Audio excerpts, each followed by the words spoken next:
Now, Zelenskyy must have known as soon as he arrived in the Oval Office that he was being ambushed. What if anything? What if a bomb drops on your head right now? Russian state media was there, and major agencies like Reuters and the Associated Press were not invited. He must have known that he was about to be hung out to dry, and so he did his best to keep his cool, despite having every right to stand up and walk out, or to stand up and lamp Trump, or to stand up and karate kick J.D. Vance in the gonads, but he didn't. He remained calm, he tried to maintain pose, he tried to hide his anger, and for the sake of his country and his people, he played along until it was clear that this press conference was a setup. Even that sequence with Marjorie Taylor Greene's boyfriend, Brian Glenn, asking Zelenskyy on behalf of Real America's Voice why he wasn't wearing a suit was clearly planned. And Zelenskyy gave back as good as he got and said that he would wear a costume when the war was over, and maybe a better suit than Mr. Glenn was wearing. But those in the know, and those who care to know, have learned that Zelenskyy has refused to wear civilian dress until the war is over. And anyway, did you see what Brian Glenn was wearing? And meanwhile, Trump is sitting there in an ill-fitting suit and a comb-over and a face full of orange makeup. But sure, Zelenskyy's shirt is the problem. A day earlier, Trump welcomed the British Prime Minister and asked him if the UK could take on Russia on its own. Everybody in the Oval Office laughed because they thought he must be joking. But he wasn't joking. He genuinely didn't know. Could you take on Russia by yourselves? Well, all right, one or two more. He doesn't know anything. He doesn't read. He doesn't look at security briefings. The narcissist in chief believes in his instinct and his instinct alone. The media did not pick up on this moment, but to me it was very telling. Trump is on the back foot. He has to pretend to be tough and get angry over lack of gratitude because he has no plan, because Putin isn't communicating. Trump is a terrible deal maker. Even his casinos went bankrupt. He didn't even get Zelenskyy to sign the mineral wealth deal before he ambushed him on camera and threw him out the White House. But let's go back to why. How did the pre-event planning go down? Two bullies planning the attack, Trump and Vance. Trump with no idea because he's literally an imbecile, and Vance getting his directives from the oligarchs who installed him. Peter Thiel's fingerprints are all over this. There's plenty of evidence of his worldview. The broligarchs genuinely want to destroy the North Atlantic Treaty and bring down the European Union and run the world on their own terms. Thiel is a self-described conservative libertarian. Since the late 2010s, he's espoused support for national conservatism and criticized economically liberal attitudes towards free trade. Much of his views are shared by his former PayPal business partner Elon Musk. And some of their views are shared by Leonard Leo, who infiltrated the Supreme Court to place MAGA operatives on there to protect Donald Trump. And then there's Kevin Roberts, the architect of Project 2025. These people are responsible for the rightward shift in America and across the world. They share a far-right nationalist approach. They use their wealth, their influence, and their tech to make it happen. And several countries are falling foul of this ideology. But how do we describe this movement, and is it new? Well, there are several ways to describe what we are seeing happen right now, including the rise of authoritarianism, segregationist or isolationist policies, often described as America First. In April 2016, Trump first used the phrase America First during a campaign speech, declaring it would be the major and overriding theme of my administration. The following year, in his inaugural address, he reiterated this message, stating, "A new vision will govern our land. From this day forward, it's going to be only America first. America first." Since then, he's frequently invoked the slogan to describe his stance on both foreign and domestic policy. And remember, he doesn't write his own speeches. Now, this framing is notable because over the past century, America First has become associated with deeply troubling connotations. Although the phrase has roots in American history, it took on racist, anti-Semitic and xenophobic undertones after World War I. During the 1920s, the Ku Klux Klan, whose membership swelled to approximately 5 million, used the slogan to rally support for its campaign of terror. Nativist groups also adopted America First, using it alongside racist and eugenicist rhetoric to push for restrictive U.S. immigration policies. Media mogul William Randolph Hearst further amplified the slogan, using his newspaper empire to stir nationalist sentiment and oppose U.S. involvement in the League of Nations. Later, he became a vocal supporter of rising fascist movements, reinforcing the phrase's association with extremist ideologies. Recently, we've seen Nazi salutes at public events from Elon Musk and Steve Bannon and Laura Ingraham of Fox News.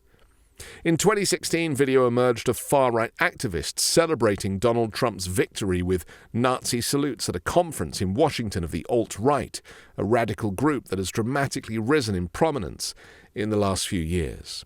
Also in 2016, French National Front leader Marine Le Pen said Donald Trump's victory in the US election was an additional stone in the building of a new world. But what is that new world? Or new order? Or New World Order? Well, it's commonly known as the conspiracy of a small group of powerful individuals working in secret to establish all-powerful control. That's the definition anyway. And yeah, it sounds crazy. But all the evidence suggests that it's coming true. Not just the Nazi salutes, but if you listen to these individuals who tend to spill the beans on far-right podcasts over the years, and they don't think anyone's listening, but we are listening, you begin to build up a picture of what their plan is. Money, power, and white supremacy. They want to deconstruct the administrative state in the USA, starting with USAID. Check. They want to deconstruct the transatlantic alliance. Check. And they want to deconstruct the North Atlantic Treaty Organization, otherwise known as NATO. Check.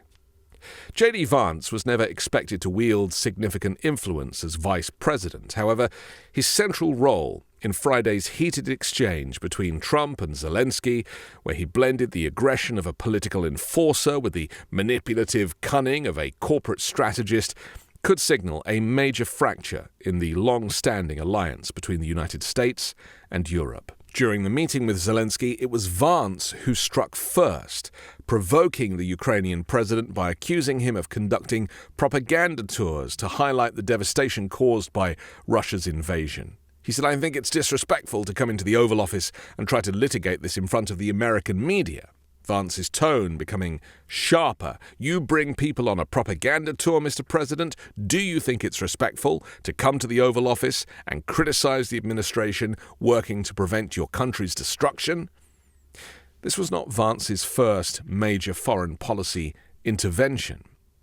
Earlier in the month, during the Munich Security Conference, he made waves by criticizing European leaders, expressing a strong Eurosceptic stance. He told them, "If you're afraid of your own voters, there is nothing America can do for you." He was encouraging European nations to be more accepting of far-right political parties. His remarks stunned many people, including Kaja Kallas, the European Union's chief diplomat, who said they seem eager to provoke conflict with us, while we seek to maintain our friendship. On Friday, though, Vance found the conflict he seemed to be seeking. Behind the scenes, he's reportedly assembling a foreign policy team that questions the strategic importance of supporting Kiev.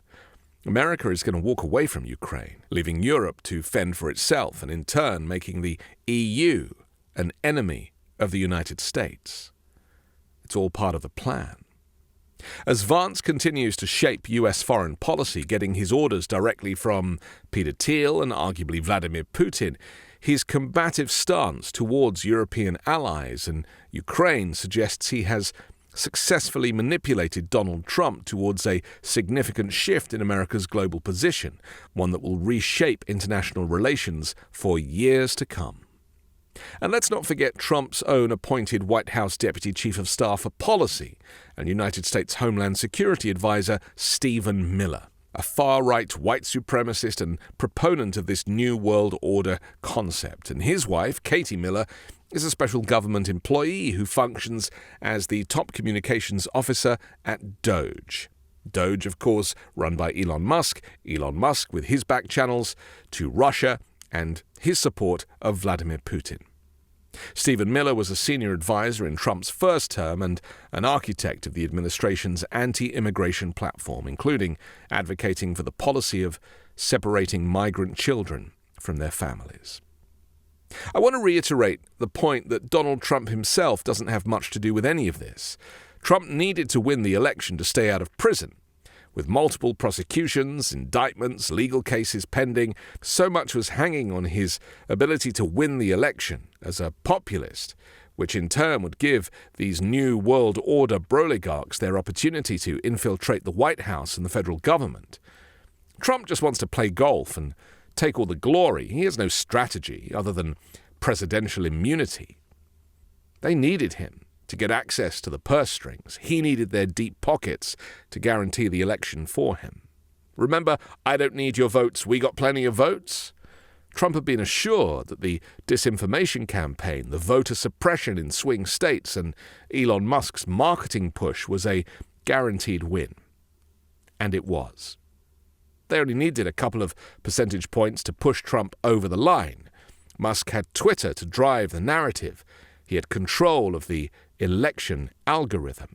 So how does Russia come into all of this? Well, Trump still owed Putin a debt of gratitude for helping him win the 2016 election, and Trump looks up to dictators. They're his role models. He needs to feel worshipped and feared and in control to feel complete, because he's a malignant narcissist. He's deeply unwell.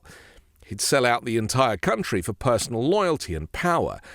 And that's what's happening. Russia, Russia, Russia. You ever hear of that deal? Putin wants control of shipping lanes. He wants Greenland. He wants Panama. The oligarchs want Canada and control of the Northern Hemisphere. Climate change is heating the South. They know the Southern Hemisphere will eventually be uninhabitable.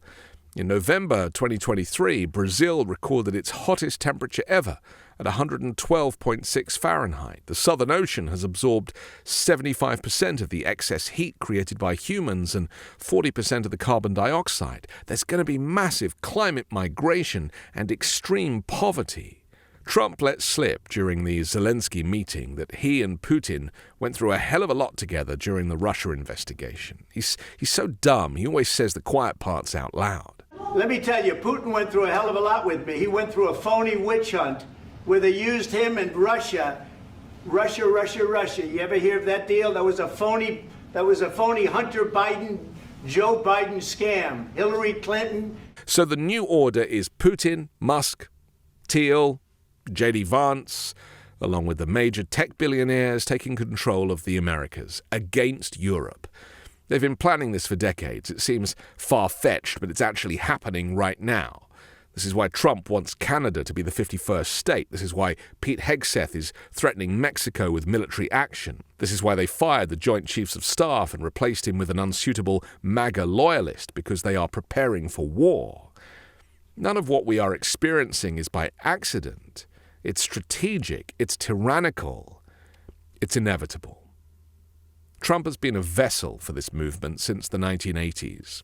A useful idiot, an insecure American racist given credence as a businessman with a reality TV show, the perfect foil for Putin and his long game to make America Russian again. And he went through it. He was accused of all that stuff. He had nothing to do with it. It came out of Hunter Biden's bathroom. I'm Anthony Davis. You can find me on the 5 Minute News YouTube channel and podcast, on Wednesdays co-hosting Uncovered, and on Sunday on The Weekend Show with Midas Touch.